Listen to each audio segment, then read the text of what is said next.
2023-24 সালে যে সমস্ত ছাত্রছাত্রীরা অবশ্যই বর্ধমান বিশ্ববিদ্যালয়ে সংস্কৃত মেজর এবং মাইনর নিয়ে অবশ্যই প্রথম সেমিস্টারে পড়াশোনা করেছো, তাদের জন্য অবশ্যই আজকের ভিডিওটা খুব বেশি গুরুত্বপূর্ণ হতে চলেছে। তোমাদের সামনে অবশ্যই আজ আমি আলোচনা করে নেব বর্ধমান বিশ্ববিদ্যালয়ের অন্তর্গত সংস্কৃত মেজর, মাইনর এবং এসইসির দ্বিতীয় সেমিস্টারের নিখুঁত গুরুত্বপূর্ণ সিলেবাসটা। তোমাদের সামনে সম্পূর্ণ সিলেবাসটা অবশ্যই আমি বাংলায় তুলে ধরবো, যাতে তোমরা অবশ্যই বুঝতে পারো যে তোমাদের সমগ্র সিলেবাসটা বাস্তবিকভাবে কিরূপ রয়েছে। তাই অবশ্যই বলে রাখবো, কোনো রকম ভাবে স্কিপ না করে প্রথম থেকে শেষ পর্যন্ত অবশ্যই ভিডিওটাকে দেখবে এবং অবশ্যই যদি মনে হয় যে এই ভিডিওটা তোমাদের জন্য প্রয়োজনীয়, তাহলে পারলে তোমার বন্ধু বান্ধবদের বেশি বেশি করে শেয়ার করবে। তো তোমাদের এখানে অবশ্যই আমি আলোচনা করে নেবো সম্পূর্ণ সিলেবাস, তার সঙ্গে অবশ্যই আলোচনা করে নেবো মার্কস ডিভিশন, কোন পোর্শন থেকে কত নম্বর পরীক্ষায় প্রশ্ন আসবে, সেগুলো অবশ্যই একসঙ্গে তোমাদের সামনে অবশ্যই তুলে ধরবো। তো চলো শুরু করা যাক আজকে গুরুত্বপূর্ণ সিলেবাস।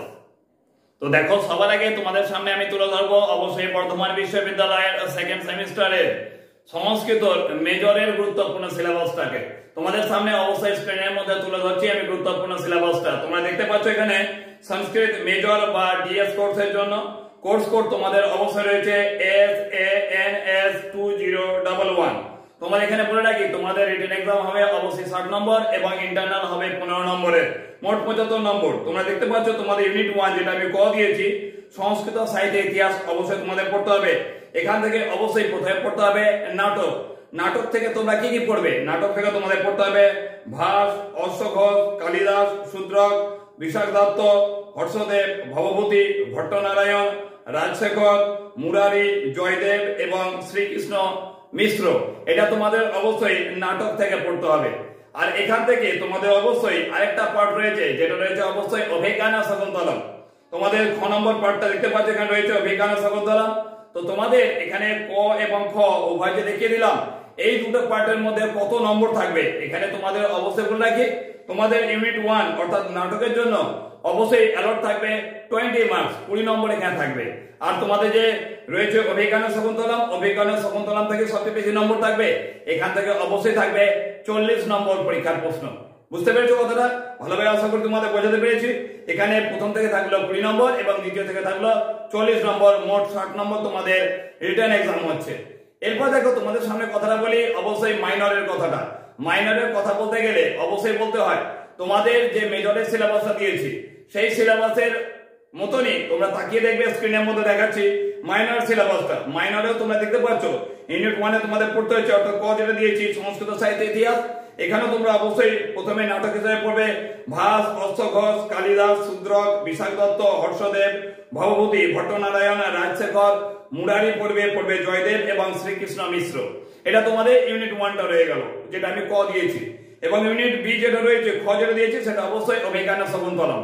তো তোমাদের এখানে বলে নি, তোমরা যারা মাইনরে রয়েছো তোমাদের বলে দি, মেজরের যে সিলেবাসটা ছিল সেই সিলেবাসটাই তোমাদেরকে পড়তে হচ্ছে, অর্থাৎ মেজর এবং মাইনর উভয়েরই কিন্তু সেকেন্ড সেমিস্টার সিলেবাসটা একই রয়েছে। তাই এখানে কোনো রকম ভাবে আলাদা পড়ার কোনো প্রয়োজন নেই, তো উভয়েরই কিন্তু সমান একই সিলেবাসের উপর তোমাদের সেকেন্ড সেমিস্টার এক্সাম হবে। এরপর দেখো, তোমাদের সামনে আমি তুলে ধরছি গুরুত্বপূর্ণ এসইসি সিলেবাস।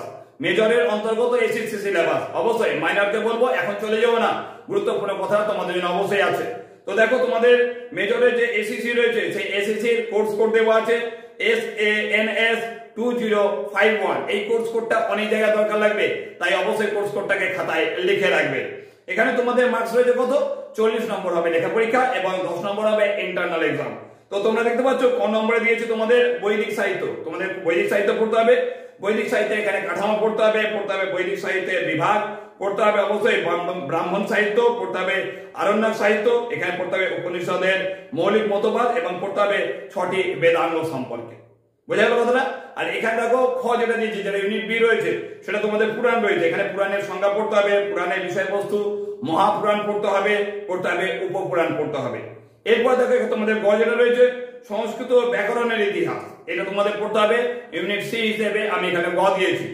এবং ঘ যেটা রয়েছে তোমরা দেখতে পাচ্ছ ভারতীয় দর্শনের ইতিহাস, এখানে অবশ্যই তোমাদের পড়তে হবে আস্তিক ও নাস্তিক দর্শনের সাধারণ ভূমিকা।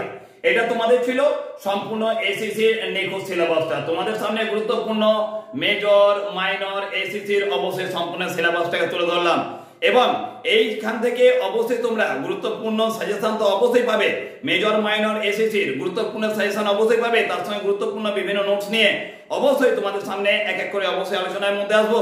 তাই বলে রাখবো অবশ্যই চ্যানেলটাকে সাবস্ক্রাইব করে অল বেল নোটিফিকেশনে অবশ্যই প্রেস করে রাখবে। গুরুত্বপূর্ণ সিলেবাস সাজেশন নিয়ে খুব শীঘ্রই তোমাদের সামনে অবশ্যই দেখা হচ্ছে। এখনকার জন্য টাটা।